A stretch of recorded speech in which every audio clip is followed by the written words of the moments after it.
Friends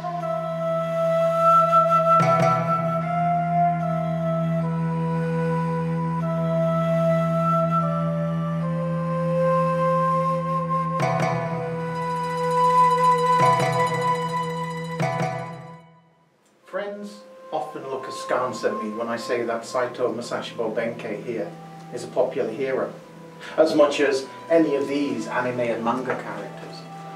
But he is. The theatre which gave him life during the medieval and later Edo periods, the No, the Kabuki and the Bunraku, in their own times, were not the elite forms of art that they have become today. They were popular culture, if you will. They were, particularly in the case of Kabuki and Bunraku, the voice of the ordinary townsfolk on the street, the living culture in which people like Chikamatsu Monzaemon wrote a world as clearly as Hayao Miyazaki writes his own fantasies today. And Benkei, that character that sits between the living and the dead, the real and the fantasy, a hero of old and new. He represents this world better than anyone. Utterly heroic, utterly emboldened, marvellously Japanese. Simple, isn't it? Just a trivial child's toy from the 1950s. But when Iron Man 28 was created in that decade, he represented a hope for the future, for a generation of Japanese children coming into that new age. For someone like myself, however, Tetsujin, Mazinger, Gundam, Harlock, all their fellows in this world of Japanese popular culture became something of a gateway into a larger parent culture.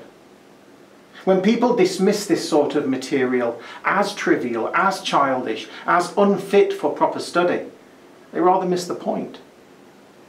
The elite culture that we hold to today was at one time a popular culture. And the children's concerns of time past reveal to us not only what the world was like for those children, but what the world they hoped to inherit would be like. This is our gateway, to be sure.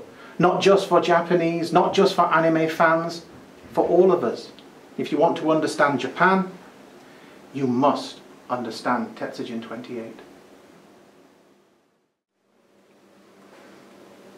I wish you hadn't asked that question, because it is incredibly difficult to answer. Different for every person. For me, it comes down to understanding. Because it is impossible to destroy, to harm, or to hurt something that you understand. All of these things about me, everything to do with my work here, my connection to my students, is attempting to show them that Japan is more than just the land of anime or manga or samurai or Gojira. It is more than just a stereotype. Behind every single one of these figures and models and pictures is a creator, a person, other fans, individuals who look and signify these things in different ways. But ultimately they're just people. I came to Japan wanting to know more about theatre and anime and film, and I stay and I teach what I have discovered.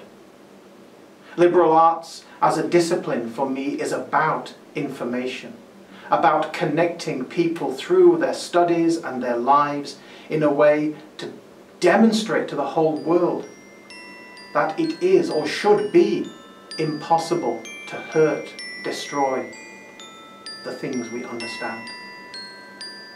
That is the love of it for me.